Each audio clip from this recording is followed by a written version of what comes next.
I took a rather unorthodox approach to my career. So I'd like to give you a little bit of background on how that had kind of unwinded. Very unorthodox. I have 3 kids, 26, 23, and 21. None of my kids are allowed, would I have ever allowed to follow the course that I took. I ended up making a lot of my own luck, but I'm actually no longer the CEO of Frontier Airlines. I left in September of '07. I was still on the board for a few years. I became CEO of a company called Exclusive Resorts, which is a company owned by Steve Case. That may be a name familiar to all of you. First and foremost, he's got a lot of money, but he also was co-founder of AOL.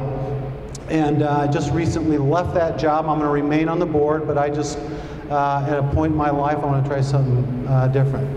So I became CEO of Frontier Airlines on April 1st, 2002.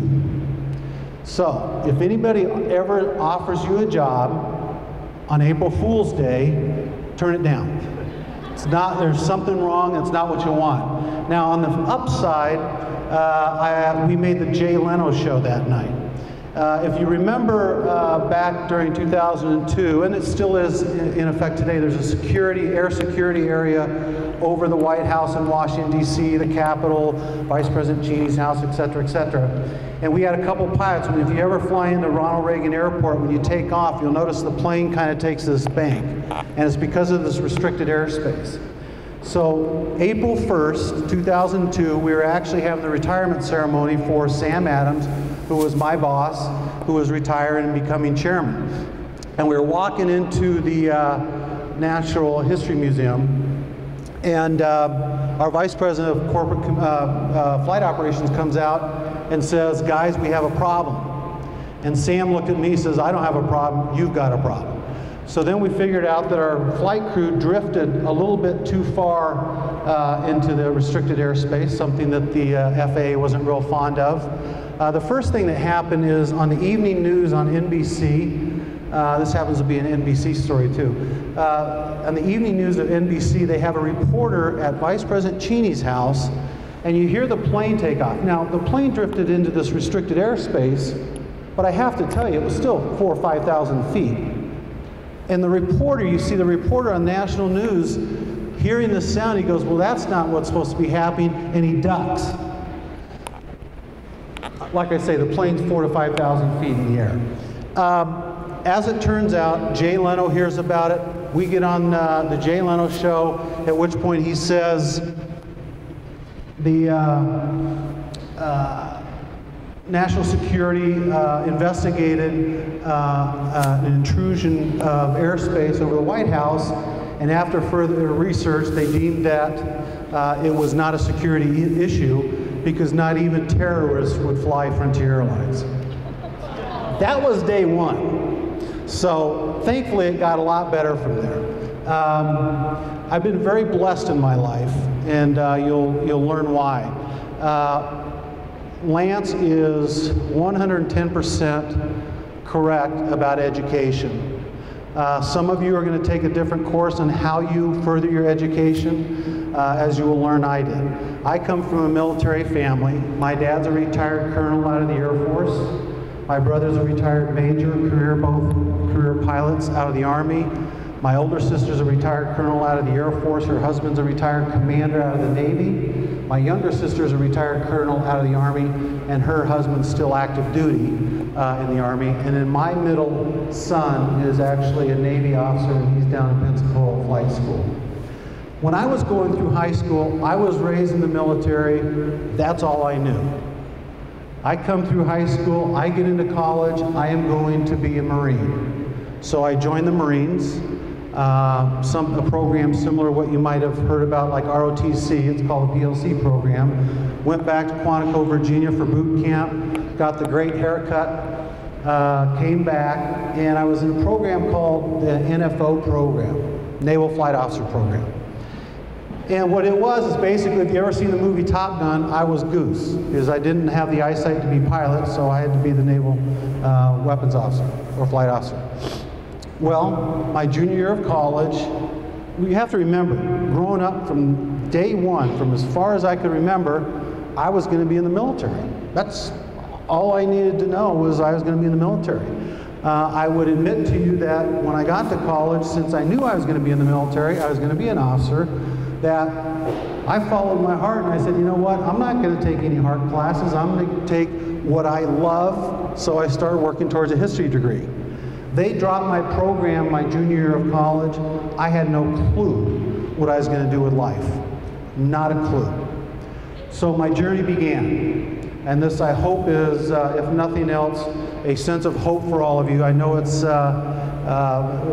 pretty tough when you look out on the job market these days, but it's all about differentiating yourself. So my junior year of college, I was working part-time as an aircraft cleaner in Spokane, Washington.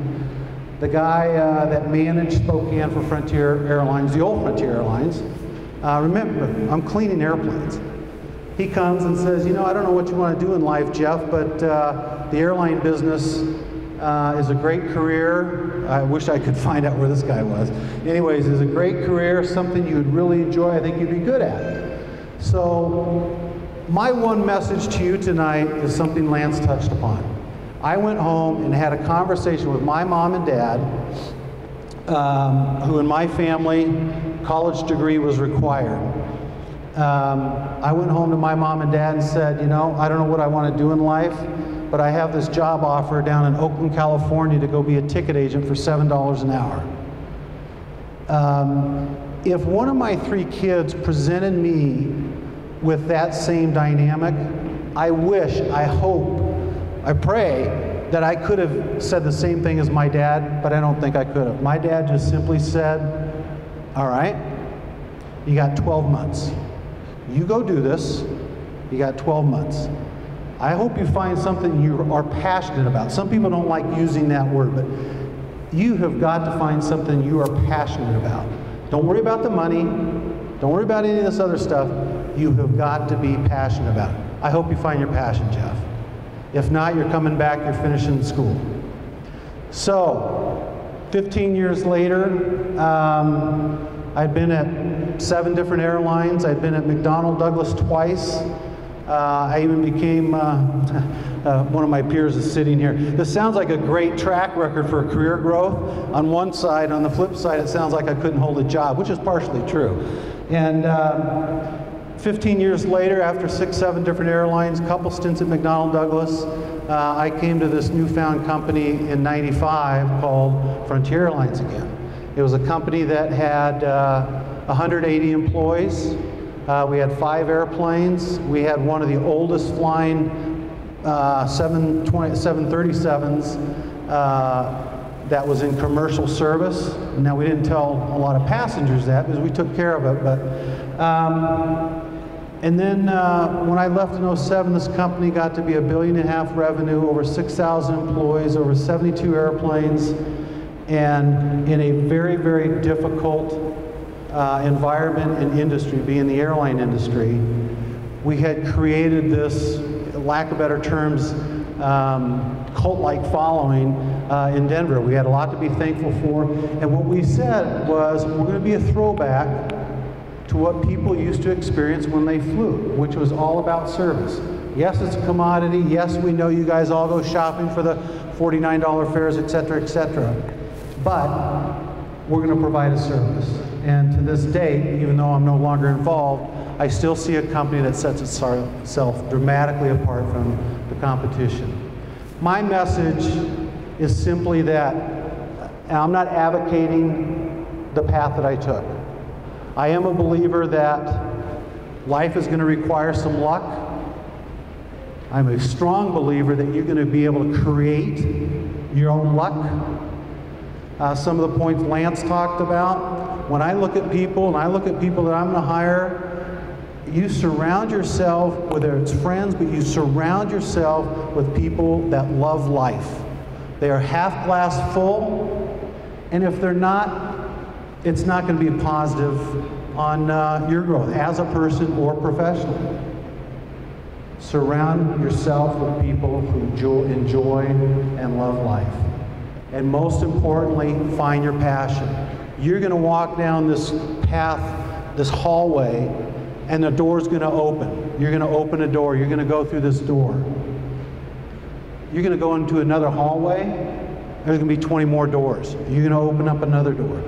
I opened up 15, 20 doors in my life, and if you asked me my senior year of high school, I was going to be a Marine pilot. I was going to serve my country. I never had aspirations to be a CEO at an airline. I never had aspirations to run a vacation club company, but that's the path I took. And the one thing I can tell you is, while my course of education was dramatically different than it should be, and again, when I had this little conversation with my kids when they went off to college, one of them did bring up, well, Dad, you didn't go. We got through that real quick. You need to find that education.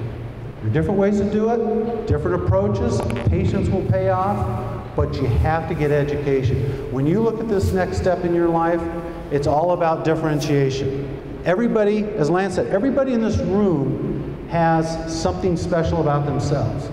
Now, two of you may have something very similar that's special. You have to bring that to the forefront. I'm convinced you can. It's all about you taking control of where you want to be. It's all about work ethic. One of the things I found in my career, even to this day, I'm in the office typically an hour to 2 hours earlier than anybody else, and I'm typically there an hour to 2 hours later. Because the final part of my story is, I'm a college dropout. So I've lived a dream. It's out there. The course that Lance laid out to you, that's the course you need to go. So again, you guys have a great opportunity tonight. I wish you all the best, and I know you'll do great. Thank you.